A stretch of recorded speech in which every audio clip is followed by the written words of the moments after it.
मुझे आका इमामुल अंबिया मुहम्मद मुस्तफा मदीने पाक जे अंदर सन शहीजरी जे अंदर ख्वाब लथोआ सजन दिसन पया 6 साल गुजरी वया हा मक्के शरीफ बैतुल्लाह जी ज़ियारत को न थिया अवल काफी जंगन ते मुस्तफा पान आया हा जंगे बदर भी लगी वही जंगे उहद भी थी वही काफी जंगियों 6 सालन जे अंदर लगी चुकियो हुयो मक्के खां दूर दराज होया 550 किलोमीटर तकरीबन दूर होया मदीने पाक जे अंदर इमामुल अंबिया ख्वाब लहम था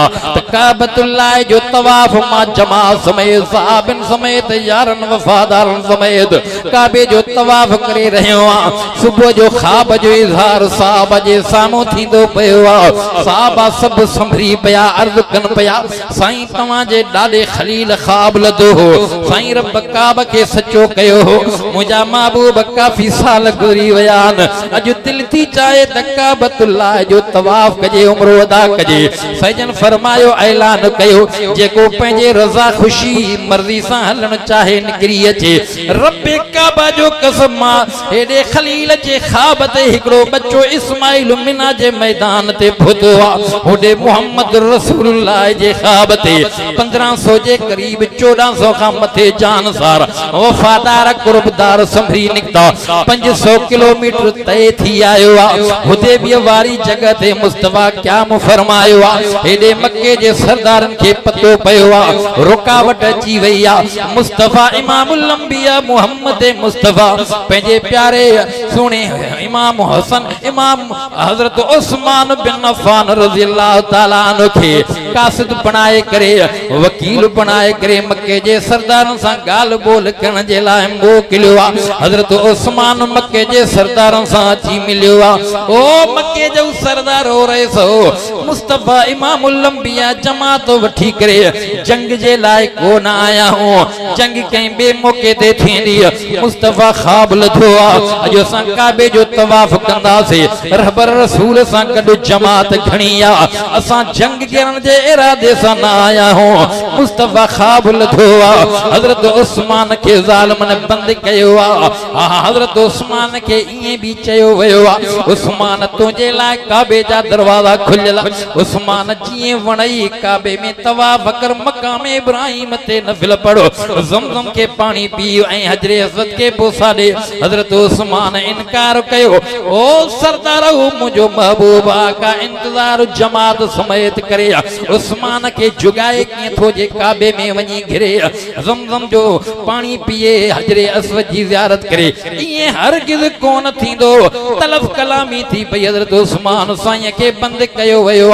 रज़ियल्लाहु ताला अन्हु सलाई चाचड़ जा मुसलमानो रब्बे काबा जो कसम आए दे गलत रिपोर्ट जी वया इन वाक़े में भी थोड़ो तवज्जो कजे अंदर वारे इंसान सा सलाह कजाए आलिमुल गैब रब जी ज़ात हेडे हजरत उस्मान जियरो पर खबर शहीद थियण जी मिली मुस्तफा केड़ो अमल कयो होडे इस्माइल के इमामुल अंबिया जद्दुल अंबिया रब्बे काबा जो कसम खलील लेटायो पेशानी भर रब के इम्तिहान वठणो हो कुहाइणो न हो हेडे भी मोहम्मद जी जमात जो इम्तिहान थियणो हुयो हेडे मोहम्मद मुस्तफा जमात के घुराए करे 1500 जे करीब पंहिंजे हथन ते बैयत वठन पया हजरत उस्मान जे बदले वठन जे लाए साहब हाथ ते बैयत वठन पया खबर इया पोइते भुजी वया बाबा ही तक लखन जे तादाद में मानू नजर मुशरिकन के काफरन के सरदारन के अचन पया कुछ मानू विच में पइजी वया सुलह जी सूरत जी वया सुलह नामो लिखजी पयो रब इन मंजर के कुरान में जिक्र कयो हुयो त किकर बबर जो वण जे हेठा वेही करे मुस्तफा साहबा का बैयत वठन पया हथ ते बैयत कराइन पया इन मंजर के भी रब कुरान में जिक्र कयो हु भी ख्वाबा ही भी ख्वाबा ओडे हिकड़े के कोहण जे लाए ज़िबे करन जे लाए जद्दुल अंबिया खलील खुदा वठी वयो हेडे मुस्तफा 1400-1500 का हथ ते बैयत वठन पया दावत को नहीं सैजन फरमा के राजे को हजरत उस्मान जे बदले वठन जे लाए मुझो साथ दींदो रब काबा जो कसम साईं जन इए ही चवन हा मुझो ईमान अकीदो हो सब संभरी करे निकरी करे मुस्तफा जे कढ लगन पया हा लगन हा पर हेडे मुझे महबूब मुस्तफा इमामुल अंबिया हथ ते पयत वठन पया इन मंजर के दुनिया डिठो आ साइडी करण वारन साइडी पे कई आसमानन जे मलाइकन भी डिठो पे रब के सब इल्म होयो पर रब कुरान में शा जिक्र कयो ओ मुझा महबूब लक़द रज़ियल्लाहु अनिल मुमिनीन इज़ युबायिऊनक तहत अश-शजरा महबूब जिन वन जेटा तुझे हथ ते बैयत कई ये सच्चा थी ये पोते हटण वारा न थी ये कुर्बानी जण वारा थी कुर्बान थियण जे लाइ तुझे हथ ते बैयत कनी पया गाल खुली वई हजरत उस्मान जीरो जागंदो अची वयो सुलह थी पयो पर ख्वाब होयो रब्बे काबा जो कसम केर उस्मान जंजी शहादत 18 सुलह ते थी इन ही महीने में हजरत उस्मान बिन अफ़्फ़ान जी शहादत थी ईंदड़ महीनो मुहर्रमुल हराम जो गौर फिक्र कजाए करबला जा भी मजलूम थी मदीने जो भी मजलूम हजरत उस्मान थी करबला वारन जी भी पानी मानी बंद कई वई आ तकलीफ में आया करबला वारन के भी इजायो वयो करबला वारन जो भी वडो सब्र रब कुरान करीम में सब्र वारन जो जिक्र कयो आ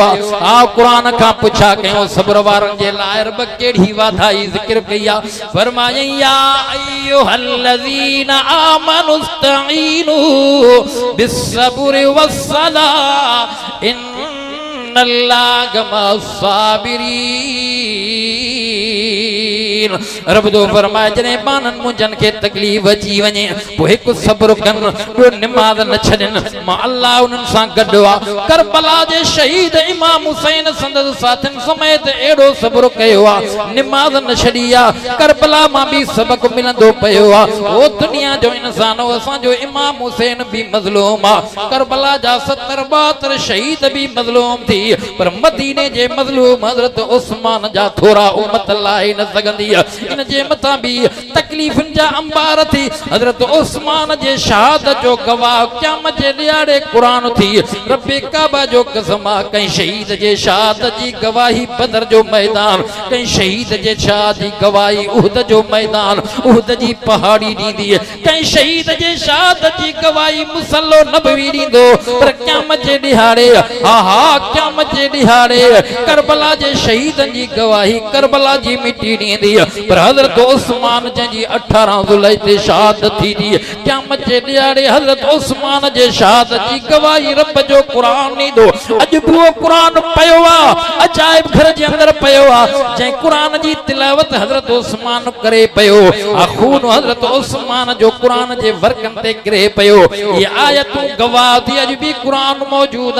ये आयतूं पढ़े पयो जिन आयतुन ते हजरत उस्मान जो खून गिरला फसयकफीकहुमुल्लाहु व हुवस समीउल अलीम अल्लाहु अकबर केर उस्मान जके ज़िन्नूरैन जो लक़ब मिलियो इन मर्तबे में उस्मान समूरन का चढ़ी वयो अलील मुर्तज़ा के मुस्तफ़ा पंहिंजी न्याणी फातिमतु ज़हरा सैयदतुन निसा अहलुल जन्नह नेकाह में दिनी पर हजरत उस्मान हुआ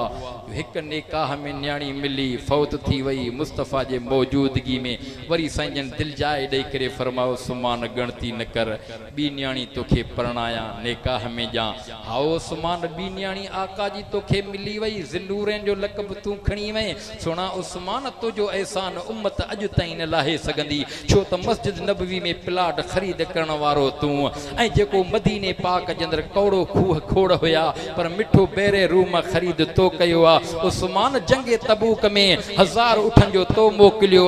70 घोड़ा सामान सा भरे तो मोकलिया पर जेकी अशरफिन ए दिरहमन दीनारन जी गंढ तू खणी आयो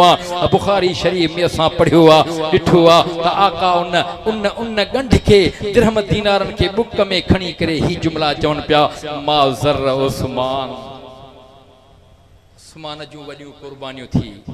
दीन इस्लाम आयो कुर्बानन साया दीन इस्लाम आयो कुर्बानन साया कुर्बानी ते नज़र कजने त अज ताईं कुर्बान जो सिलसिलो जारी आ। रब्बे काबा जो कसम आ क़यामत जे सुबुह ताईं के जवान हुंदा जेके हक़ सच जी ॻाल्हि कंदा रहंदा। हीअ हक़ सच वारी जमात आ, हक़ सच वारो पैगाम पुॼाईंदी पई आ। जमियत उलमा इस्लाम जंहिंजा अकाबिर लीडर क़ाइदे मिल्लत इस्लामिया सियासत जा सुल्तान रहबर मौलाना फजल रहमान चओ न सुभान अल्लाह। असांखे पंहिंजी क़यादत ते फ़ख़ुर आ, दुनिया मञींदी पई आ। इमाम काबा बि उन जी निमाज़ कढ पढ़ंदो पियो आ, चवंदो पियो आ मां इमाम काबे जो आ, ओ क़ाइदे मिल्लत इस्लामिया, पर सियासत जे हवाले सां तूं मुंहिंजो बि इमाम आ। पंहिंजी क़यादत ते फ़ख़ुर कयो, पंहिंजी क़यादत ते एतमाद कयो। वरी रब करीम तव्हां असांखे सिंध में उहो बहादुर लीडर अल्लामा राशिद ख़ालिद महमूद ॾेई छॾियो आ, जो सॼी दुनिया ॾिसंदी पई आ। ख़ुदा जो कसम आ हीअ ई जमात हक़ सच वारी आ। क़यामत जे सुबुह ताईं हिक सच वारी जमात ज़ुल्म जे ख़िलाफ़ आवाज़ उथारींदी रहंदी, छो त हिन जमात जो मंशूर बि हुआ, दस्तूर बि हुआ। हेॾे तवज्जो कर, हिन जमात जो मंशूर छा आहे? अल्लाह जी इबादत, रसूलुल्लाह जी इताअत, ज़ालिम सां बग़ावत, मज़लूम जी हिमायत, बिला तफ़रीक ख़िदमत। रब साईं जेको मूंखां चवरायो ॻाल्हायो क़बूल मक़बूल मंज़ूर फरमाए, अमल जी तौफ़ीक़ अता फरमाए। रब साईं हिन इदारे खे ता क़यामत आबाद शाद फरमाए। व आख़िर दावाना अनिल हम्दुलिल्लाहि रब्बिल आलमीन।